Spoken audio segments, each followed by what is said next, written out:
मधुबन के बाबा,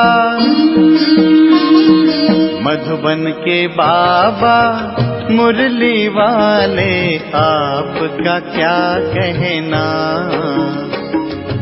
आपका क्या कहना। ओम शांति। आज 10 सितंबर 2023 के अव्यक्त बाप दादा के मधुर महावाक्य सुनेंगे, जिसकी रिवाइज डेट है 4 दिसंबर 1995। मुरली का सार है, यथार्थ निश्चय के फाउंडेशन द्वारा संपूर्ण पवित्रता को धारण करो। तो बहुत ही प्रेम एकाग्रता से सुनते हैं आज के अव्यक्त बाप दादा के मधुर महावाक्य। आज बाप दादा देश विदेश चारों ओर के नए नए बच्चों को देख रहे थे। चाहे मधुबन में साकार रूप में आए हैं और चाहे साकार रूप में अपने अपने सेवा स्थान में आए हुए हैं, तो नए नयों को देख बाप दादा सभी के निश्चय को देख रहे थे, क्योंकि निश्चय इस ब्राह्मण जीवन के संपन्नता का फाउंडेशन है और फाउंडेशन मजबूत है तो सहज और तीव्र गति से संपूर्णता तक पहुंचना निश्चित है। तो बाप दादा देख रहे थे कि निश्चय भी भिन्न भिन्न प्रकार का है। जो यथार्थ निश्चय है कि मैं परमात्मा बाप का बन गया, स्वयं को भी आत्म स्वरूप में जानना, मानना, चलना और बाप को जो भी है जैसे है जानना, ये है यथार्थ निश्चय। और दूसरा निश्चय है कि योग द्वारा थोड़े समय के लिए अशांति से शांति का अनुभव करते हैं और स्थान का शक्तिशाली शांत वायुमंडल आकर्षित करता है। वह ब्राह्मण परिवार, ब्राह्मण आत्माओं का आत्मिक प्यार और पवित्रता की जीवन का प्रभाव पड़ता है। कंपनी अच्छी लगती है, दुनिया के वायुमंडल के कंट्रास्ट में ये संग अच्छा लगता है। ज्ञान भी अच्छा, परिवार भी अच्छा, वायुमंडल भी अच्छा। तो वो अच्छा लगना उस फाउंडेशन के आधार पर चलते रहते हैं। और ये है दूसरा नंबर। पहला नंबर सुनाया यथार्थ निश्चय और दूसरा नंबर अच्छा लगता है। और तीसरा नंबर कि दुनिया के संबंधियों के दुखमय वातावरण से बचकर जितना समय भी सेवा केंद्र पर आते हो, उतना समय दुख से किनारा होकर शांति का अनुभव करते हैं। ज्ञान की गुहता में नहीं जाएंगे, लेकिन शांति की प्राप्ति के कारण कभी आते हैं और कभी नहीं भी आते हैं। लेकिन यथार्थ निश्चय बुद्धि विजयी होते हैं। और देखा जाता है कि जब शुरू में आते हैं तो अशांति से तंग होते हैं, शांति के इच्छुक होते हैं। तो जैसे प्यासे को एक बूंद भी अगर पानी की मिल जाए तो वो बहुत बड़ी बात अनुभव करता है। तो अप्राप्ति से प्राप्ति होती है। परिवार में, ज्ञान में, योग में, वायुमंडल में अंतर दिखाई देता है।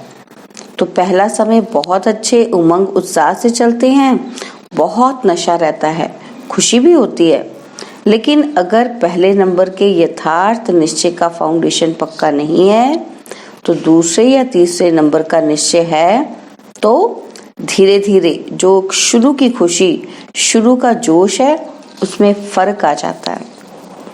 इस सीजन में नए नए बहुत आए हैं और चांस भी मिला है। यह तो बहुत अच्छा है। बाप दादा को भी नए नए बच्चों को देख खुशी होती है कि ये फिर से अपने परिवार में पहुंच गए। लेकिन ये चेक करो कि निश्चय का फाउंडेशन पक्का है। हमारा निश्चय नंबर 1 है या नंबर 2 है?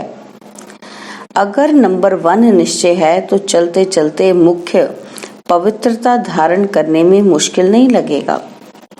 और अगर पवित्रता स्वप्न मात्र भी हिलाती है, हलचल में आती है, तो समझो नंबर 1 फाउंडेशन कच्चा है। क्योंकि आत्मा का स्वधर्म पवित्रता है, अपवित्रता पर धर्म है और पवित्रता स्वधर्म है। तो जब स्वधर्म का निश्चय हो गया तो पर धर्म हिला नहीं सकता। कई बच्चे कहते हैं कि पहले तो बहुत अच्छे आते थे, अभी पता नहीं क्या हो गया। तो क्या हो जाता है कि बाप जो है, जैसा है, वैसे अनुभव में नहीं लाते। अगर पूछेंगे कि बाप साथ है तो सब हाथ उठाएंगे। हाथ उठाना तो बहुत सहज है, लेकिन बाप साथ है तो बाप की पहली पहली जो महिमा करते हो कि वो सर्वशक्तिमान है, ये मानते हो या सिर्फ जानते ही हो? तो जब सर्वशक्तिमान बाप साथ है तो सर्वशक्तिमान के आगे अपवित्रता आ सकती है? नहीं आ सकती, नहीं आ सकती है। लेकिन आती तो है ना। तो आती फिर कहां से है? कोई और जगह है? चोर लोग जो होते हैं ना, वो अपना स्पेशल गेट बना लेते हैं, चोर गेट होता है। तो आपके पास भी छिपा हुआ कोई चोर गेट तो नहीं है? चेक करो। नहीं तो माया आई कहां से? कहां से आई? ऊपर से आ गई। अगर ऊपर से भी आ गई तो ऊपर ही खत्म हो जानी चाहिए। कोई छिपे हुए गेट से आती है जो आपको पता ही नहीं पड़ता। तो चेक करो कि माया ने कोई चोर गेट तो नहीं बना के रखा है। और गेट भी बनाती कैसे मालूम है? आपके जो विशेष स्वभाव या संस्कार कमजोर होंगे ना, तो वही माया अपना गेट बना देती है। क्योंकि जब भी कोई स्वभाव या संस्कार कमजोर है तो आप कितना भी गेट बंद करो, लेकिन कमजोर गेट है तो माया तो जानी जाननहार है, उसको पता पड़ जाता है कि ये गेट कमजोर है और इससे रास्ता मिल सकता है, और मिलता भी है। चलते चलते अपवित्रता के संकल्प भी आते हैं, बोल भी होता है और कर्म भी हो जाता है। तो गेट खुला हुआ है ना, तो तभी तो माया आई। और फिर साथ कैसे हुआ? कहने में तो कहते हो कि सर्वशक्तिमान साथ है, तो ये कमजोरी फिर कहां से आई?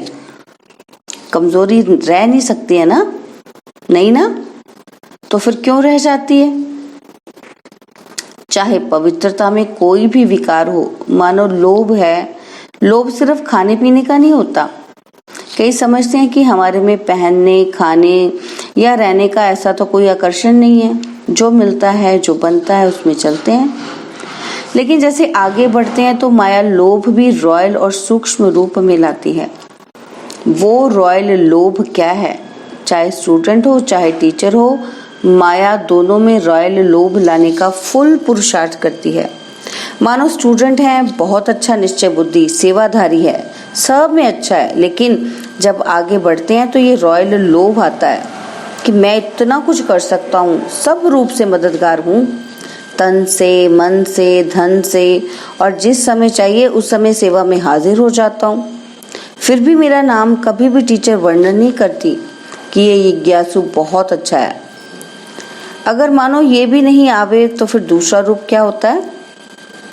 अच्छा, नाम ले भी लिया तो नाम सुनते सुनते मैं ही हूँ, मैं ही कर सकता हूँ, मैं ही कर सकता हूँ, वो अभिमान के रूप में आ जाएगा। या बहुत काम करके और किसी ने आपको पूछा भी नहीं, एक गिलास पानी भी नहीं पिलाया, देखा ही नहीं, अपने आराम में या अपने काम में ही बिजी रहे, तो ये भी आता है कि करो भी और पूछे भी कोई नहीं। तो करना ही क्या? करना या नहीं करना एक ही बात है। पूछने वाला तो कोई है ही नहीं, इससे आराम से घर में बैठो, जब होगा तब सेवा करेंगे। तो ये भिन्न भिन्न प्रकार का विकारों का रॉयल रूप आता है। और एक भी विकार आ गया ना, मानो लोभ नहीं आया लेकिन अभिमान आ गया ना, आपको मानने तक का, हमारी मान्यता हो उसका भान आ गया ना, तो जहाँ एक विकार होता है वहाँ उनके चार साथी छुपे हुए रूप में होते हैं। और एक को आपने चांस दे दिया ना, तो वो छिपे हुए जो हैं वो भी समय प्रमाण अपना चांस लेते रहते हैं। फिर कहते हैं कि पहले जैसा नशा अभी नहीं है, पहले तो बहुत अच्छा था, पहले अवस्था बड़ी अच्छी थी, अभी पता नहीं क्या हो गया।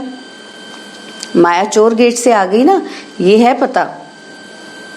ये नहीं कहो कि पता नहीं है, तो पता क्या है कि माया चोर गेट से आई है। और टीचर जो भी आता है, टीचर को क्या चाहिए कि सेंटर अच्छा हो, कपड़े भले कैसे भी हो लेकिन सेंटर थोड़ा रहने लायक तो अच्छा हो, और जो साथी हो वो भी अच्छे हों, स्टूडेंट अच्छे हों, बाबा की भंडारी अच्छी हो।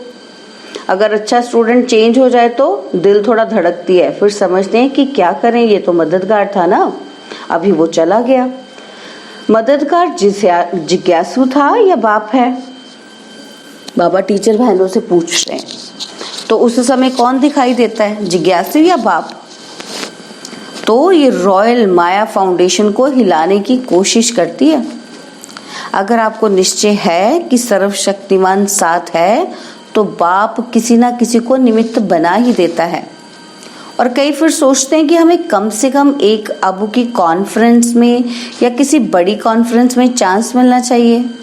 चलो और नहीं योग शिविर तो करा लें, ये भी तो चांस होना चाहिए ना। चलो भाषण नहीं करें, स्टेज पर तो आवें, आखिर विनाश हो जाएगा तो क्या विनाश तक भी हमारा नंबर नहीं आएगा? नंबर तो आना चाहिए ना। लेकिन पहले भी बाप दादा ने सुनाया कि अगर योग्य हैं, चांस मिलता है तो खुशी से करो, लेकिन ये संकल्प करना कि हमें चांस मिलना चाहिए, ये भी मांगना है। चाहिए चाहिए ये है रॉयल मांगना। ये होना चाहिए, हमें पहचानते ही नहीं है, दादी दीदियां को तो सभी को पहचानती नहीं है, जो आगे आते हैं उनको आगे कर लेते हैं। तो ये संकल्प आना, यह भी एक सूक्ष्म मांगना है। लेकिन बाप दादा ने सुना दिया है कि मानो आप स्टेज पर आ गई या आपकी कोई भी विशेषता के कारण योग नहीं भी है, अवस्था इतनी अच्छी नहीं है, लेकिन बोल में, कैचिंग पावर में विशेषता है तो चांस मिल जाता है। क्योंकि किसी की वाणी में मिठास होता है, स्पष्टता होती है और कैचिंग पावर होती है, तो यहाँ के वहाँ के मिसाल वगैरह कैच करके सुनाते हैं, इसलिए उन्हों का नाम भी हो जाता है। कौन चाहिए? फलानी चाहिए। कौन आए? फलानी आए। चाहे योग में कच्ची भी हो, तो इस पर नंबर फाइनल नहीं होने हैं। जो फाइनल नंबर मिलेंगे वो ये नहीं होगा कि इसने कितने भाषण किए या इसने कितने स्टूडेंट व सेंटर बनाए हैं, लेकिन योग्य कितनों को बनाया है। सेंटर बनाना बड़ी बात नहीं है, लेकिन योग्य कितनी आत्माओं को बनाया। नाम हो गया कि 30 सेंटर की इंचार्ज है और 30 में से 15 हिल रहे हैं। 15 ठीक है तो फायदा हुआ या सिर्फ नाम हुआ? सिर्फ नाम होता है कि फलानी के 30 सेवा केंद्र हैं, लेकिन नंबर इससे नहीं मिलेगा। फाइनल नंबर जितनों को सुख दिया, जितना स्वयं शक्तिशाली रहे, उसी प्रमाण मिलेंगे। इसलिए ये भी चाहिए खत्म कर दो, नहीं तो योग नहीं लगेगा। रोज यही देखते रहेंगे कि फलानी जगह प्रोग्राम हुआ, मेरे को फिर भी नहीं बुलाया, अभी परसों यहाँ हुआ, कल वहां हुआ, आज यहाँ हुआ, तो योग लगेगा या गिनती होती रहेगी? तो मुख्य बात है, जो यथार्थ निश्चय है उसे पक्का करो। कहने में तो कह देते हो कि मैं आत्मा हूँ और बाप सर्वशक्तिमान है, लेकिन प्रैक्टिकल में, कर्म में आना चाहिए।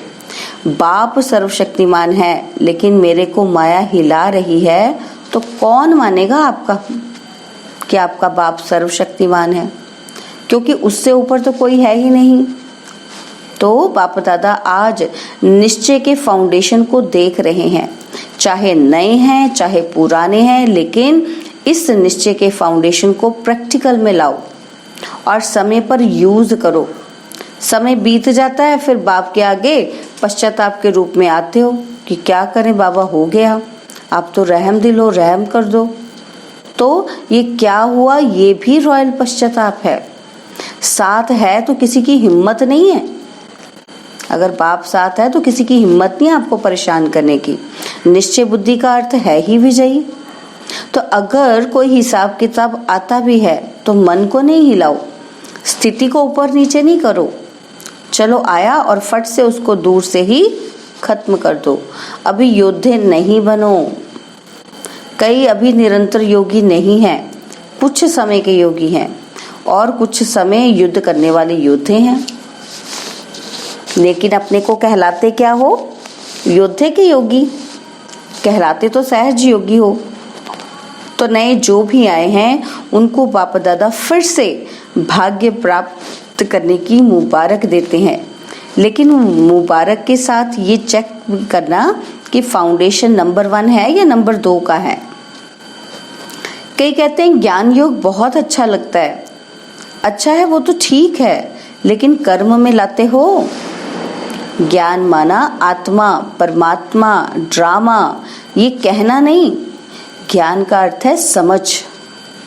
समझदार जैसा समय होता है वैसे समझदारी से सदा सफल होता है। कभी भी देखो जीवन में दुख आते हैं तो क्या सोचते हो? पता नहीं कि मुझे ये क्यों नहीं समझ में आया, यही कहेंगे। तो ये समझदार हो, ज्ञानी हो? बोलो बोलो बोलो, हाँ या ना? तो आवाज आई हाँ जी। तो बाबा कहते हैं हाँ तो बहुत अच्छी बोलते हैं। और समझदार की निशानी है कि कभी धोखा नहीं खाना, ये है ज्ञानी की निशानी। और योगी की निशानी है सदा क्लीन और क्लियर बुद्धि। क्लीन भी हो और क्लियर भी हो। योगी कभी नहीं कहेगा कि पता नहीं पता नहीं। उनकी बुद्धि सदा ही क्लियर है। और धारणा स्वरूप की निशानी है सदा स्वयं भी डबल लाइट। कितनी भी जिम्मेवारी हो लेकिन धारणा मूर्त सदा डबल लाइट। चाहे मेला हो चाहे झमेला हो, दोनों में डबल लाइट। और सेवाधारी की निशानी है सदा निमित्त और निर्माण भाव। तो ये सभी अपने में चेक करो। कहने में तो सभी कहते हो ना कि चारों ही सब्जेक्ट के गॉडली स्टूडेंट हैं, तो निशानी दिखाई देनी चाहिए। तो नए नए क्या करेंगे? अपने निश्चय को और पक्का करना। नहीं तो फिर क्या होता है, 2 साल चलेंगे, 3 साल चलेंगे और फिर वापस पुरानी दुनिया में चले जाएंगे। और फिर जो वापस आते हैं जाते हैं वो उस दुनिया में भी नहीं सेट हो सकते, ना इस दुनिया के रहते ना उस दुनिया के। इसलिए अपना फाउंडेशन बहुत पक्का करो। अनुभव करो कि सर्वशक्तिमान बाप साथ है। बस एक बात भी अनुभव किया तो सब में पास हो जाएंगे। देखो आजकल प्राइम मिनिस्टर है, मिनिस्टर है, उसके साथ का भी नशा रहता है ना, तो ये तो सर्वशक्तिमान है। अच्छा, चारों ओर के सदा श्रेष्ठ भाग्यवान भाग्य विधाता को अपना बनाने वाले ऐसी श्रेष्ठ आत्माओं को सदा बाप दादा के श्रीमत को सुना और किया, ऐसे सर्व सपूत बच्चों को सदा सेवा में अचल रहने वाले झमेला मुक्त और परमात्मा मिलन मेला मनाने वाले सभी बच्चों को बाप दादा का याद प्यार और नमस्ते। हम रूहानी बच्चों की रूहानी बाप दादा जी को दिलवा जान सिकवा प्रेम से नमस्ते। ओम शांति। प्यारे बाबा, मीठे बाबा, मेरे बाबा, शुक्रिया बाबा, शुक्रिया बाबा, शुक्रिया। बाबा ने आज वरदान दिया, अपनेपन के अधिकार की अनुभूति द्वारा अधीनता को समाप्त करने वाले सर्व अधिकारी भव। अपनेपन के अधिकार की अनुभूति द्वारा अधीनता को समाप्त करने वाले सर्व अधिकारी भव। बाप को अपना बनाना अर्थात अपना अधिकार अनुभव होना। जहाँ अधिकार है वहाँ ना तो स्व के प्रति अधीनता है, ना संबंध संपर्क में आने की अधीनता है, ना प्रकृति और परिस्थितियों में आने की अधीनता है। जब इन सब प्रकार की अधीनता समाप्त हो जाती है तब सर्व अधिकारी बन जाते हैं। जिन्होंने भी बाप को जाना और जानकर अपना बनाया वही महान है और अधिकारी हैं। स्लोगन, अपने संस्कार व गुणों को सर्व के साथ मिलाकर चलना यही विशेष आत्माओं की विशेषता है। अपने संस्कार व गुणों को सर्व के साथ मिलाकर चलना यही विशेष आत्माओं की विशेषता है। ओम शांति। और अब यह एक बहुत अच्छी वीडियो भी जरूर देखें।